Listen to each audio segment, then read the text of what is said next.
আসসালামু আলাইকুম ওরহমতুল্লাহি ওবরাকাতুহ। নাহমাদুহু ওয়া নুসাল্লি আলা রাসূলিহিল কারীম, আম্মা বা'দ। সম্মানিত দিনী ভাই এবং বোনেরা, পবিত্র মাহে রমাদান আমাদের একেবারে সন্নিকটে। It's knocking the door. Allah রাসূল সাল্লাল্লাহু আলাইহি ওয়াসাল্লাম এবং সাহাবারা রমাদানুল মুবারক আসার 2 মাস আগ থেকেই কবে রমাদান মাস আসবে এজন্য ব্যাকুলতা প্রকাশ করতেন, উদ্গ্রীব হয়ে থাকতেন যে আমরা রমাদান পাবো কিনা, কখন রমাদান আসবে। এবং ওনারা পড়তেন আল্লাহুম্মা বারিক লানা ফি রজব ওয়া শাবান ওয়া বাল্লিগনা রমাদান। অর্থাৎ হে আল্লাহ, আপনি রজব এবং শাবান মাসে আমাদের বরকত দিন এবং রমাদান পর্যন্ত আপনি আমাদেরকে পৌঁছে দিন। আমাদের সালাফরা রমাদান আসার 6 মাস আগ থেকে, অর্থাৎ একটা বছরের 6 মাস ওনারা অপেক্ষা করতেন কবে রমাদান আসবে, উদ্গ্রীব হয়ে থাকতেন, ব্যাকুলতা প্রকাশ করতেন। আবার রমাদান মাস চলে যাওয়ার পরে বছরের বাকি 6টি মাস এ রমাদানে ওনারা যে সমস্ত এবাদত করেছেন সেগুলো আল্লাহ তাআলা কবুল করলো কিনা এ নিয়ে পেরেশানিতে থাকতেন। বাকি 6 মাস দোয়া করতেন যে আল্লাহ, এই রমাদানে যে সমস্ত এবাদত আমরা করেছি এগুলোকে তুমি কবুল করে নাও। এই পবিত্র মাসে আল্লাহ তাআলা আমাদের আল্লাহ সচেতনতা বৃদ্ধির জন্য এ মাসে আমাদের জন্য সিয়ামকে তিনি ফরজ করেছেন।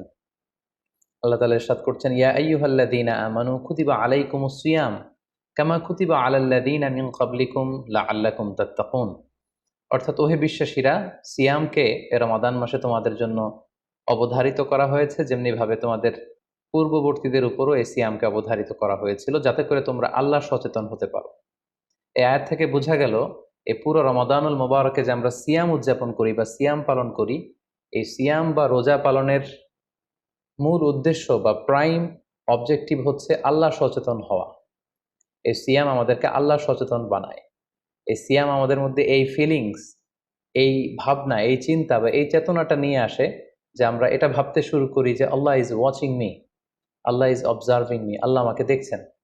এই চিন্তাটাকে, এই সেন্সটাকে, এই ফিলিংটাকে ডেভেলপ করার জন্যই আল্লাহ তাআলা এই মাসে সিয়ামকে আমাদের উপর ফার্জ করেছেন, এবং সেটাই আল্লাহ এই আয়াতের শেষাংশে বলছেন লাআল্লাকুম তাত্তাকুন, যাতে করে তোমরা আল্লাহ সচেতন হতে পারো, যাতে করে তোমরা গড কনশাস হতে পারো। আমরা যখন সিয়াম পালন করি আমরা তখন ক্ষুধার্ত, আমরা তৃষ্ণার্ত। ঘরের ভেতরে আমরা চাইলে, কেউ নেই, কেউ আমাকে দেখছে না, আমি চাইলেই খেয়ে ফেলতে পারি। আমি চাইলেই কিন্তু পান করে আমার তৃষ্ণা মেটাতে পারি, কিন্তু আমি খাচ্ছিও না, পানও করছি না। কারণ আমি এটা ফিল করি যে কেউ দেখে না, কিন্তু আল্লাহ দেখে। পৃথিবীর কেউ আমাকে দেখছে না। দরজা বন্ধ করে, জানালা বন্ধ করে, ফ্রিজ থেকে ঠান্ডা পানি বের করে, শরবত বের করে আমি কিন্তু ঘরের ভেতরে যখন একা একা থাকি আমি খেয়ে আমার তৃষ্ণা নিবারণ করতে পারি। কিন্তু এটা আমরা কেউই করি না, কারণ আমরা ফিল করি যে পৃথিবীর কেউ যদি নাও দেখে, আল্লাহ সুবহানাহু ওয়া তাআলার চোখে কিন্তু আমরা ফাঁকি দিতে পারছি না। হি ইজ ওয়াচিং মি, তিনি আমাদেরকে দেখছেন। তাহলে সম্মানিত দিনী ভাই এবং বোনেরা, এই সিয়াম আমাদের মধ্যে আল্লাহ কনশাসনেস, আল্লাহ সচেতনতা এটা ডেভেলপ করে। পাশাপাশি সিয়ামের মাধ্যমে আমরা আমাদের প্রবৃত্তির উপর নিয়ন্ত্রণ অর্জন করি। গোটা বছর প্রবৃত্তি আমাদেরকে নিয়ন্ত্রণ করে, সারা বছর প্রবৃত্তি আমাদের উপর জিতে, আর আমরা এই রমাদান মাসে প্রবৃত্তির উপর জয়লাভ করি। যেমন পুরো বছর ব্যাপী আমার যখন ক্ষুধা লাগে আমি খাই, তৃষ্ণার্ত হলে পানি পান করি, আমার কামনা জাগলে সেই কামনা আমি পূরণ করি। কিন্তু রমাদানে ক্ষুধা লাগলে কিন্তু আমরা খাই না। তৃষ্ণায় গলা ফেটে যাচ্ছে, তৃষ্ণায় গলা কাঠ হয়ে যাচ্ছে, কিন্তু এক ফোঁটা পানি আমি পান করছি না। সিয়াম পালন করা অবস্থায় দিনের বেলা আমরা যারা বিবাহিত, আমাদের স্ত্রীদের সাথে অন্তরঙ্গ মুহূর্ত আমরা কাটাচ্ছি না। তার মানে আমার যেটা মন চাচ্ছে, আমার যেটা ডিজায়ার, আমার যেটা ডিমান্ড, সেটা আমি ফুলফিল করছি না। অর্থাৎ আমার প্রবৃত্তিকে আমি নিয়ন্ত্রণ করি। তাহলে সিয়াম পালনের মাধ্যমে প্রবৃত্তিকে কিভাবে কন্ট্রোল করা যায়, প্রবৃত্তিকে কি করে নিয়ন্ত্রণ করা যায়, এটা আমরা শিখি। সারা বছর প্রবৃত্তি আমাদের উপর জয়লাভ করে, আর এই সিয়ামের মধ্যে দিয়ে কেমন যেন রমাদানে আমরা প্রবৃত্তির উপর জয়লাভ করি। আমাদের কাছে প্রবৃত্তি হেরে যায়, জিতে যায় আমাদের আল্লাহ তাআলার প্রতি আস্থা এবং ভালোবাসা। এই সিয়ামের আরো একটি শিক্ষণীয় বিষয় হচ্ছে, এই সিয়াম আমাদেরকে সংযমী বানায়, রেস্ট্রেইনড বানায়। আমরা চাইলেই রোজা পালন করা অবস্থায় যা মনে চায় তা করতে পারি না। এবং সহিহ বুখারীর বর্ণনায় আল্লাহর হাবিব সাল্লাল্লাহু আলাইহি ওয়াসাল্লাম আমাদেরকে শিখিয়েছেন যে কেউ যখন রোজা রাখে সে যেন অশ্লীল কথা না বলে, রোজা রেখে সে যেন কাউকে গালি না দেয়। এমনকি কেউ যদি তাকে গালি দেয় অথবা কেউ যদি তার সাথে ঝগড়া লাগতে আসে, সে যেন বলে ইন্নী ইমরুউন সাইম, অর্থাৎ আই এম ফাস্টিং, আমি রোজাদার, আমি রোজা পালন করছি। রোজা পালন করা অবস্থায় আমার পক্ষে অশ্লীল কথা বলা, ঝগড়া করা কোনো বাক বিতণ্ডায় জড়ানো সম্ভব না। তার মানে এই সিয়াম পালনের মধ্য দিয়ে সংযম যে ব্যাপারটা, এই ব্যাপারটা আমাদের আয়ত্তে চলে আসে। আমরা এই সিয়াম পালনের মধ্য দিয়ে সংযমী হয়ে উঠি। পাশাপাশি যারা সিয়াম পালন করছে তাদের জন্য আল্লাহর হাবিব সাল্লাল্লাহু আলাইহি ওয়াসাল্লাম ঘোষণা দিয়েছেন যে কিয়ামতের ময়দানে বিচার শেষে তারা যখন জান্নাতে ঢুকবে, রোজা পালনকারীদের জন্য আল্লাহ তাআলা একটি স্পেশাল গেট রেখেছেন যেটার নাম হচ্ছে রাইয়ান। এবং এই রাইয়ান গেট দিয়ে রোজাদাররা ছাড়া কেউ প্রবেশ করতে পারবে না। সুবহানাল্লাহি বিহামদি। আর একবার এই রাইয়ান দরজা দিয়ে যে ব্যক্তি ঢোকার সুযোগ পাবে জান্নাতে, he will never be thirsty again. সে কখনো আর তৃষ্ণার্ত হবে না, চিরকালের জন্য তার গলা থেকে তৃষ্ণা হারিয়ে যাবে। পাশাপাশি আল্লাহ তাআলা ইরশাদ করছেন যে সব আমলগুলোকে সওয়াব বাড়ানো হয় এবং সওয়াবের প্রতিদান বান্দাদেরকে দেয়া হয়, কিন্তু এই সিয়ামের ব্যাপারটা ভিন্ন। এর প্রতিদান আমি আল্লাহ নিজ হাতে দেব। আরেক বর্ণনা এসেছে এই সিয়ামের প্রতিদান আমি নিজেই। আমরা যদি একটু খেয়াল করে দেখি যে রমাদানুল মুবারাকে আমরা যত নেক আমল করছি বা সৎকর্ম করছি, এগুলোর সওয়াবগুলোকে কিন্তু জ্যামিতিক হারে বাড়ানো হয়। দ্য রিওয়ার্ডস অফ আমাল is multiplied in this blessed month of Ramadan. এ মাসে আমরা একটা নফল আবাদত করলে সেটা ফরজের সমান সওয়াব দেওয়া হচ্ছে। একটা ফরজ আবাদত করলে সেটা 70 থেকে 700 গুণ সওয়াব দেওয়া হচ্ছে। এ মাসে উমরা করলে সেটা হজের সমান সওয়াব দেওয়া হচ্ছে। অর্থাৎ অর্থাৎ অন্যান্য মাসে আমরা যদি নেক আমল করি তাহলে সেটার সওয়াবকে বাড়ানো হয় গাণিতিক হারে, কিন্তু এই রমাদানুল মুবারাকে কোনো নেক আমল করলে এর সওয়াবকে বাড়ানো হয় জ্যামিতিক হারে। এটাকে মান্থ অফ স্পেশাল অফার বলা হয়, বিশেষ অফারের মাস। আল্লাহ তাআলা চেয়েছেন যে বিশেষ অফার দিয়ে আমাদেরকে ইবাদতের প্রতি আগ্রহী করে তোলে, আকৃষ্ট করে তোলে। তিনি যেন আমাদের গুনাহগুলোকে ক্ষমা করে দিয়ে আমাদেরকে পাপ মুক্ত বান্দা হিসেবে স্বীকৃতি দিতে পারেন, তার একটা কেমন যেন আয়োজন তিনি করে থাকেন আমাদের জন্য পবিত্র মাহে রমাদানে। এবং এই রমাদানুল মুবারকের প্রতিটি রাতে আল্লাহ তাআলার পক্ষ থেকে একজন বিশেষ আহ্বানকারী ফেরেশতা তারা ডাকতে থাকে আর বলতে থাকে, ইয়া বাগিয়াল খায়রি আকবিল, হে কল্যাণের অভিযাত্রী, হে কল্যাণের পথের যাত্রী, আকবিল প্রসিড, গো অন, আরো সামনে যাও, আরো নেক কাজ করো, আরো ভালো কাজ করো। ইয়া বাগিয়াশ শাররি আকসির, হে পাপের পথের যাত্রী, আকসির স্টপ, থেমে যাও, অনেক হয়েছে, আর না, আর অন্যায়ের দিকে ধাবিত হয়েও না। এটা প্রতি রাতেই, রমাদানের প্রতিটি রাতেই এই আহ্বান করা হয় যে হে কল্যাণের পথের যাত্রী, ভালো কাজ করতে থাকো, হে অকল্যাণের পথের যাত্রী, এখনই থেমে যাও, আর সামনের দিকে আগ বাড়িও না। এবং এই বরকতপূর্ণ মাস পেয়েও যারা আল্লাহ তাআলার ক্ষমা পায়নি, রাসূল সাল্লাল্লাহু আলাইহি ওয়াসাল্লাম তাদের জন্য ভয়ঙ্কর ওয়ার্নিং দিয়েছেন, হুঁশিয়ারি দিয়েছেন, গভীর হুঁশিয়ারি তিনি বর্ণনা করেছেন। মসজিদে নববীতে আল্লাহ রাসূল সাল্লাল্লাহু আলাইহি ওয়াসাল্লাম একবার মিম্বারের প্রথম ধাপে পা রেখে বললেন আমিন, দ্বিতীয় ধাপে পা রেখে বললেন আমিন, তৃতীয় ধাপেও পা রেখে বললেন আমিন। সাহাবারা জিজ্ঞেস করলেন, ইয়া রাসূলুল্লাহ, তিনবার কেন আমিন বললেন? আমরা তো বুঝতে পারলাম না। আল্লাহ রাসূল সাল্লাল্লাহু আলাইহি ওয়াসাল্লাম তখন বললেন যে এইমাত্র জিবরিল আমার কাছে এসে আমাকে শুনিয়েছে যে যে ব্যক্তি রমাদানুল মুবারক পেয়েও ইবাদতের মাধ্যমে আল্লাহর ক্ষমা পেল না, সে দুর্ভাগা, সে হতভাগা। আমি তখন বলেছি আমিন। তারপর জিবরিল বলল যে মা বাবা উভয়কে পেয়ে তাদেরকে সন্তুষ্ট করার মধ্য দিয়ে যারা আল্লাহর জান্নাতকে হাসিল করতে পারলো না, তারা দুর্ভাগা, হতভাগা। আমি বলেছি আমিন। তৃতীয় পর্যায়ে জিব্রাইল বলেছে যে হে নবী, আপনার নাম শুনবার পরেও যে আপনার উপর দুরূদ পাঠালো না, অর্থাৎ সাল্লাল্লাহু আলাইহি ওয়াসাল্লাম বলল না, সে দুর্ভাগা, সে হতভাগা। তখন আমি বলেছি আমিন। সম্মানিত সুধী, এই হাদিস থেকে আমরা বুঝতে পারি যে যারা রমাদান পেয়ে আল্লাহর প্রিয় ভাজন বান্দা হতে পারলো না, আল্লাহর কাছ থেকে ক্ষমার ঘোষণা পেল না, তাদের যে দুর্ভাগা এবং হতভাগা আর কেউ হতে পারে না। তাই যেহেতু রমাদান আমাদের একেবারে সন্নিকটে, আর মাত্র 2 দিন পরে এই পবিত্র মাস আমাদের মাঝে আগমন করবে, তাই আমাদের উচিত এই মাসটাকে ভাব গাম্ভীর্যের সাথে উদযাপন করা, to take the best out of this blessed month. যত বেশি পরিমাণে সম্ভব নেক কাজ করে আল্লাহ তাআলার ক্ষমাপ্রাপ্ত বান্দাদের অন্তর্ভুক্ত হওয়ার চেষ্টা করা। আমরা যদি এই মাসকে উদযাপনের জন্য এখন থেকে একটা প্ল্যান করি বা প্রোগ্রাম করি এবং সেটার আলোকে যদি পুরো মাসটি আমরা পরিচালনা করবার চেষ্টা করি, তাহলে আশা করি খুবই ফ্রুটফুল ওয়েতে এই যে অফার দেয়া হয়েছে, স্পেশাল অফার, এই অফারগুলোকে আমরা কাজে লাগাতে পারবো এবং বেশি বেশি আবাদত করে আল্লাহ তাআলার প্রিয় ভাজনদের অন্তর্ভুক্ত হতে পারবো।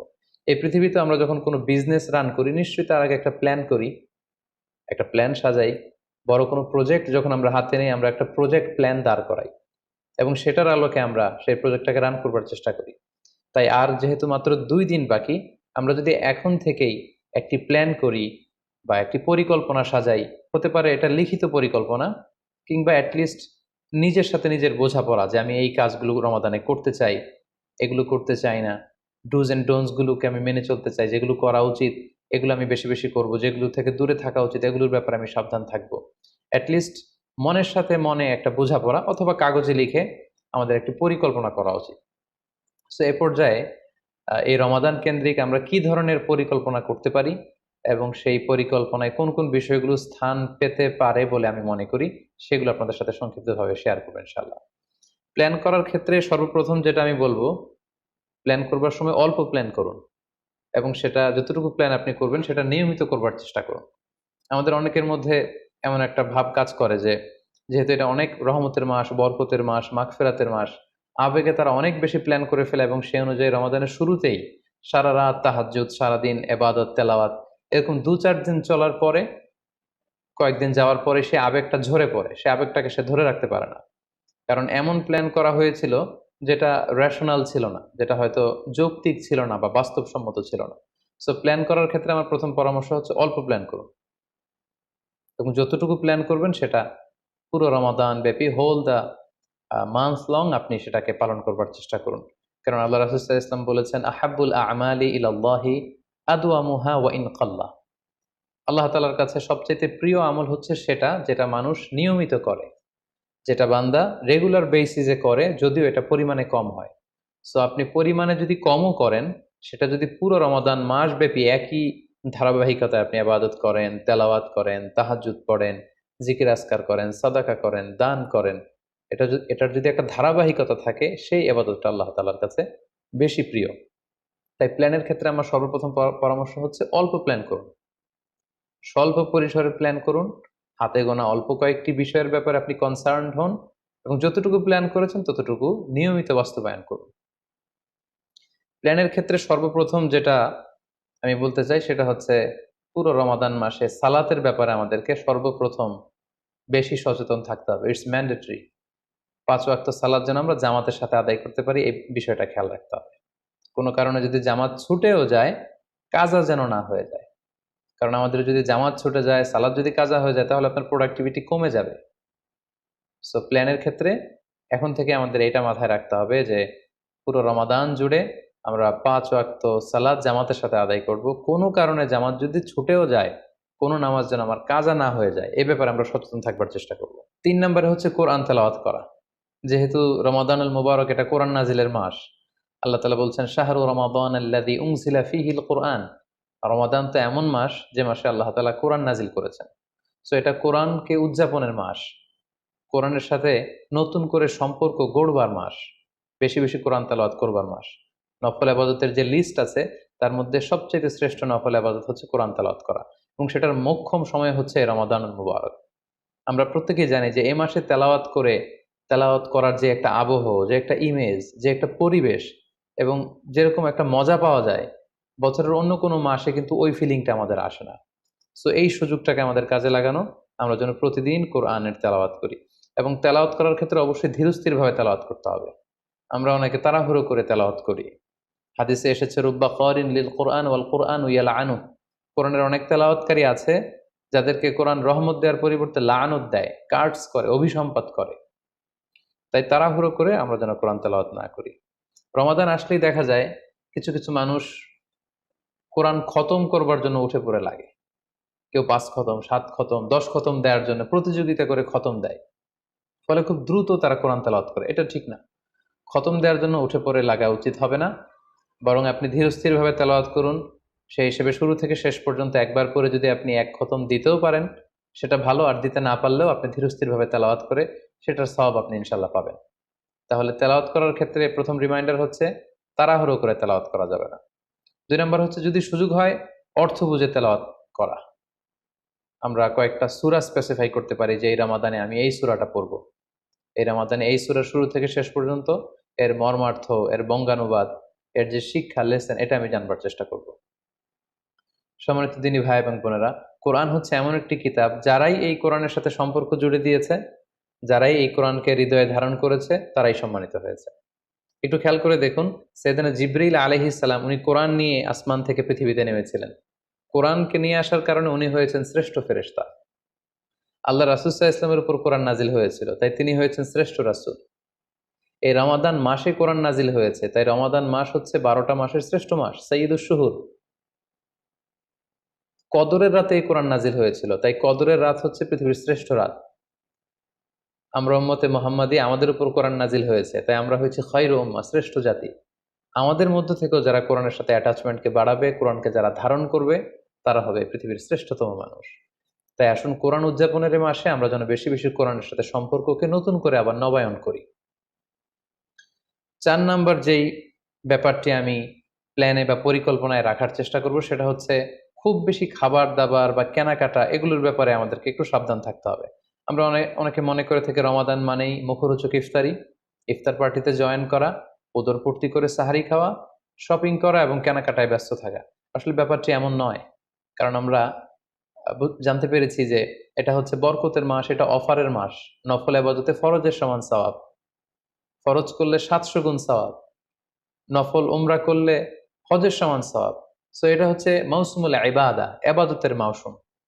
সো আমাদের যদি শপিং করা লাগে, আমাদের যদি কোনো প্রোগ্রামে অংশগ্রহণ করা লাগে, সেটা যেন আমাদের ফোকাস না হয়। কেনাকাটা, শপিং করা, এটা যেন আমাদের ফোকাস না হয়। ভুরি ভোজ করা, আমাদের বাসায় মা বোনরা যারা আছে তাদেরকে হরেক রকম আইটেমের বায়না ধরে সারাদিন তাদেরকে ব্যস্ত রাখা, ইবাদত থেকে তাদেরকে দূরে রাখা, এই কালচারগুলো থেকে আমাদেরকে দূরে থাকতে হবে। আমরা যখন রমাদান কেন্দ্রিক প্ল্যান করতে বসবো, আমরা যেন এটা ভাবি যে এই রমজানে একটু একটু করে আমি নিজেকে পরিবর্তন করতে চাই। ভুরিভোজ করা, ইফতার পার্টিতে বেশি বেশি যাওয়ার জন্য প্ল্যান করা, তারপর কেনাকাটা, শপিং, ঈদের শপিং এর জন্য সময় নষ্ট করা, এটা যেন আমাদের মূল ফোকাস না হয়। আমাদের মূল ফোকাস যেন হয় এটা ইবাদতের মাস, বেশি বেশি ইবাদত করে যেন আমরা আল্লাহর সন্তুষ্টি অর্জন করতে পারি। প্ল্যানের ক্ষেত্রে 5 নাম্বার যে পয়েন্টটি আমি বলবো সেটি হচ্ছে ইফতারির পূর্ব মুহূর্তে দোয়া করুন। এটি ভুলে যাওয়া যাবে না। প্রতিদিন ইফতারিকে সামনে নিয়ে আমরা দোয়া করব, কারণ হাদিসে এসেছে সালাসু দাওয়াতিন মুস্তাজাবা, 3 ব্যক্তির দোয়া আল্লাহ তাআলার কাছে কবুল হয়ে যায়।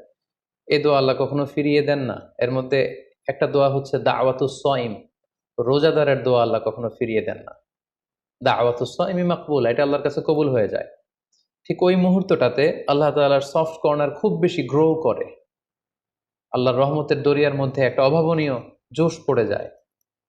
আল্লাহ তাআলা এই দৃশ্যটাকে খুব দেখতে পছন্দ করে যে বান্দা সামনে খাবার নিয়ে বসে আছে, শরবত নিয়ে, পানীয় নিয়ে বসে আছে, ক্ষুধায় তৃষ্ণায় সে জর্জরিত, সে চাইলেই সামনে থেকে নিয়ে মুখে তুলে খাবারটা খেতে পারে, কিন্তু সে আমার ভয়ে খাচ্ছে না। তখন আল্লাহ তাআলা এই দৃশ্যটা দেখতে বড্ড পছন্দ করেন। ঠিক এই মুহূর্তে আপনি যখন বুদ্ধি করে আল্লাহ তাআলার কাছে চাইতে শুরু করবেন, কায়মনো বাক্যে চোখের পানি ছেড়ে, আপনি চাইতে দেরি হবে, এই দোয়া আল্লাহ তাআলার কাছে কবুল হতে দেরি হবে না। তাই এই ভুলটি যেন আমরা না করি, এই বরকত যেন আমরা মিস না করি। প্রতিদিন খেয়াল করে, সম্মানিত দিনী ভাই এবং বোনেরা, খেয়াল করে ইফতারের পূর্ব মুহূর্তে দোয়া করুন। আপনার কি চাহিদা, আকুতি মিনতি আল্লাহর কাছে আছে, আপনি পেশ করুন। 7 নম্বর পয়েন্টটি হচ্ছে ধীরস্থির ভাবে তারাবির সালাত পড়ুন। প্ল্যান করে ফেলুন কোন মসজিদে পড়বেন, কোথায় পড়বেন, কোভিড আউটব্রেকের কারণে কোনো রেস্ট্রিকশন থাকলে বাসায় কিভাবে পড়বেন, পরিবেশটা আপনি কেমন দেখতে চান, কিভাবে করতে চান, এখন থেকে প্ল্যান প্রোগ্রাম করে ফেলুন। তারাবির সালাতের ক্ষেত্রে পরামর্শ হচ্ছে ধীরস্থির ভাবে তারাবির সালাত আদায় করুন। সালাতুত তারাবিহ শব্দের অর্থই হচ্ছে বিশ্রামের সালাত, অর্থাৎ আপনি বিশ্রাম নিয়ে নিয়ে 2 রাকাত করে, 4 রাকাত শেষে তাসবিহ পড়ে বিশ্রাম নিয়ে আবার 2 রাকাত, 4 রাকাত এভাবে পড়তে থাকবেন। আমাদের বাংলাদেশের বেশিরভাগ মসজিদগুলোতে যেহেতু 20 রাকাতের সালাতুত তারাবি হয়, আমরা সাজেস্ট করি যে আপনারা 20 রাকাত সালাতুত তারাবি আদায় করুন। অসুস্থতাজনিত কোনো কারণে কারো যদি কম পড়তে হয় সেটা ভিন্ন ব্যাপার, তবে আমরা 20 রাকাতের কথাই সবাইকে সাজেস্ট করে থাকি, যেহেতু এটা আবাদতের মাস, যত বেশি আবাদত করা যায় ততই এটা কল্যাণকর। তো সেক্ষেত্রে রাকাত বিতর্ক আপনাদেরকে এড়িয়ে চলা উচিত। রমাদান আসলে আমাদের মধ্যে এই শয়তান এই বিষয়টাকে উস্কে দেয় যে তারাবির সালাতকে 8 রাকাত না 20 রাকাত নাকি 12 রাকাত। সো তারাবির সালাত ধীরস্থির ভাবে আদায় করুন, রাকাত বিতর্ক এড়িয়ে চলুন। এটা হচ্ছে একটা বড় ফিতনা। কত রাকাত আপনি পড়বেন আপনার সাধ্য অনুযায়ী আপনি পড়ুন। আমরা 20 রাকাতের কথা সাজেস্ট করি, তবে রাকাত বিতর্কে জড়ানো আমাদের কখনোই উচিত হবে না। 8 নাম্বার যে পয়েন্টের কথা বলবো সেটি হচ্ছে শেষ রাতে তাহাজ্জুদের সালাত আদায় করা। বছরের অন্য সময়গুলোতে রাত 4টার দিকে উঠে আসলে অনেকের পক্ষেই তাহাজ্জুদের সালাত আদায় করা সম্ভব হয়ে ওঠে না। যেহেতু রমাদানুল মুবারকে সাহারি খাবার জন্য আমাদেরকে উঠতেই হচ্ছে, সাহারি খাওয়ার পরে আপনি অজু করে আপনার সুবিধা মতো 2 রাকাত 4 রাকাত তাহাজ্জুদের সালাত আপনি আদায় করুন। তাহাজ্জুদের সালাতে সিজদায় পড়ে আপনি আল্লাহ তাআলার কাছে আপনার মনের আকুতি আপনি তুলে ধরুন। এই মুহূর্তটাতে, তাহাজ্জুদের এই সময়টাতে আল্লাহ তাআলা প্রথম আকাশে মনোনিবেশ করে তিনি ডাকতে থাকেন, কার কি লাগবে, কার খাবারের দরকার আমার কাছে চাও, আমি খাবারের ব্যবস্থা করে দেব, কার রিজিকের দরকার রিজিকের ব্যবস্থা করে দেব, কার সফলতা দরকার, আমি আল্লাহ তাআলা সফলতা দেওয়ার মালিক, আমি সফলতার ব্যবস্থা করে দেব। যে মুহূর্তটুকুতে বা যে সময়ে আল্লাহ তাআলা আমাদেরকে দেওয়ার জন্য তিনি আমাদেরকে ডাকছেন, আমাদেরকে দেওয়ার জন্য তিনি বসে আছেন, প্রস্তুত, আহ্বান করছেন, কিন্তু আমরা সেই আহ্বানে সাড়া দিচ্ছি না। তাই রমাদানুল মুবারকে তাহাজ্জুদের সালাতের অভ্যাস করার একটা সুবর্ণ সুযোগ কিন্তু আমাদের আসছে। যেহেতু সাহারি খেতে আমরা উঠবই, উঠে আমরা তাহাজ্জুদের সালাত আদায় করে নেব। 9 নম্বর যে পয়েন্টটি উল্লেখ করতে চাই সেটি হচ্ছে সোশ্যাল মিডিয়ার নিয়ন্ত্রিত ব্যবহার বা পরিমিত ব্যবহার। যত কম ব্যবহার করা যায়, ফেসবুক, ইউটিউব, অনলাইনে যত আপনি কম সময় দিতে পারবেন, আপনার প্রোডাক্টিভিটি ঠিক তত বাড়তে থাকবে। জরুরি প্রয়োজনে যে সমস্ত কাজ একেবারে করাই লাগে, যেগুলোকে অ্যাভয়েড করা মোটেও সম্ভব না, সেগুলো আপনি করতে পারেন। তবে আমাদের সাজেশন হচ্ছে ফেসবুকিং, টুইটারিং এবং ইউটিউবিং, এই সমস্ত কাজে, সোশ্যাল মিডিয়ার কাজে যত কম আপনি এই রমাদানুল মুবারকে সময় ব্যয় করতে পারবেন, সময়টা ঠিক ততই আপনার প্রোডাক্টিভ ওয়েতে কাজে লাগবে ইনশাআল্লাহ। 10 নম্বর পয়েন্ট এবং সর্বশেষ পয়েন্ট হচ্ছে রমাদানুল মুবারকের মূল আকর্ষণ হচ্ছে রমাদানুল মুবারকের শেষ দশকে, অর্থাৎ রমাদানের কদরের রাতগুলো হচ্ছে লাস্ট 10 ডেজ অফ রমাদানে। আল্লাহ রাসূল সাল্লাল্লাহু আলাইহি ওয়াসাল্লাম ইরশাদ করেছেন, ফালতামিসু ফিল আশরিল আওয়াখিরি মিনাল বিতর, রমাদানের শেষ দশকের বেজর রাত্রিগুলোতে তোমরা কদরের রাত তালাশ করো। তাই আপনারা যখন প্ল্যান করতে বসবেন, এখনই ক্যালেন্ডার সামনে নিয়ে রমজানের শেষ দশক কত তারিখ থেকে কত তারিখ পরে প্ল্যান করে নিন, এবং অড নাইটগুলো, বেজর রাত্রিগুলো কোন কোন রাত্রিগুলো হতে পারে এখনই প্ল্যান করে নিন। যত ধরনের ব্যস্ততা, যত ধরনের ঝামেলা, যত ধরনের দায়িত্ব, এই কাজগুলোকে আপনি আগে পরে সেরে নেবেন, কিন্তু এই 10 দিনের স্পেশাল টাইমটাকে আমাদের ইবাদতের জন্য রাখা উচিত। আল্লাহ রাসূল সাল্লাল্লাহু আলাইহি ওয়াসাল্লাম রমজানের শেষ দশকে যখন তিনি পৌঁছতেন, তিনি তখন এমনভাবে ইবাদত করতেন, তিনি কাউকে চিনতেন না, কারোর সাথে বেশি কথা বলতে চাইতেন না। তিনি রাতে সারা রাত জেগে থাকতেন, ফ্যামিলি মেম্বারদেরকে উঠিয়ে দিতেন, জাদ্দা ওয়া সাদ্দাল মিজহার, কোমরে গামছা বেঁধে তিনি ইবাদতে লেগে পড়তেন। এই শেষ দশকে তিনি এত ইবাদত করতেন, বছরের কোনো সময়ে আল্লাহ রাসূল সাল্লাল্লাহু আলাইহি ওয়াসাল্লামকে এত বেশি ইবাদত করতে কিন্তু দেখা যেত না। তাই এই শেষ দশকের বেজর রাত্রিগুলো যেন আমরা মিস না করি, এবং শুধু 27 রমজানে আমরা কদর হিসেবে পালন করব, ব্যাপারটা যেন এমন না হয়ে যায়। কারণ যদি কোনো কারণে কদর মিস হয়ে যায়, এটা হচ্ছে খায়রুম মিন আলফি শাহর, 1000 মাসের চেয়েও সেরা। ওই এক রাতের ইবাদত হচ্ছে 1000 মাসের ইবাদতের সমান। এবং আল্লাহর হাবিব সাল্লাল্লাহু আলাইহি ওয়াসাল্লাম বলেছেন, মান হুরিমা খায়রাহা ফাকাদ হুরিম, যে কদরের রাতের বরকত থেকে বঞ্চিত হলো, হি ইজ দ্য লুজার। এই বরকতের মাসে নিশ্চয়ই আমরা কেউই লুজার হতে চাই না, আমরা সবাই গেইনার হতে চাই। সো আমরা যদি গেইনার হতে চাই, রমাদানের সর্বোচ্চ বরকতটুকু যদি আমরা হাসিল করতে চাই, লাস্ট 10 ডেজ অফ রমাদান, রমজানের শেষ দশকের বেজর রাত্রিগুলো যেন আমরা খুবই আন্তরিকতার সাথে সিনসিয়ারলি ইবাদত করে কদরের বরকত হাসিল করবার চেষ্টা করি। সম্মানিত দিনী ভাই এবং বোনেরা, রমাদান আসতে আর মাত্র 2 দিন বাকি। সংক্ষিপ্ত পরিসরে রমাদান কেন্দ্রিক আমাদের প্ল্যান কেমন হওয়া উচিত এবং সেই প্ল্যান বা পরিকল্পনাতে কোন কোন বিষয়গুলো আমাদের খেয়াল রাখা উচিত, এই বিষয়ে সংক্ষিপ্ত পরিসরে আমি আলোচনা করলাম। আশা করি এগুলো যদি আমরা খেয়াল রাখি, তাহলে খুব ফ্রুটফুল এবং প্রোডাক্টিভ ওয়েতে আমরা আমাদের রমাদানকে কাটাতে পারবো। আমরা গত বছর আমাদের অনেক প্রিয়জনদের সাথে একসাথে রমাদান কাটিয়েছি, তাদের অনেকে কিন্তু এবছর আমাদের সাথে নেই, এবং কোভিড আউটব্রেকের এই যে সেকেন্ড ওয়েভ, থার্ড ওয়েভ যেভাবে শুরু হয়েছে, আমরা আমাদের অনেক প্রিয়জনদেরকে হারিয়েছি। আমরা এই রমাদান কারা পুরো রমাদান পাবো আমরা জানি না, আবার আগামী বছরের রমাদান পর্যন্ত আমরা বেঁচে থাকবো কিনা সেটাও আমরা জানি না। সো এই রমাদান হতে পারে আমাদের জীবনের শেষ রমাদান। আমাদের we should consider this Ramadan the last and final chance in our life.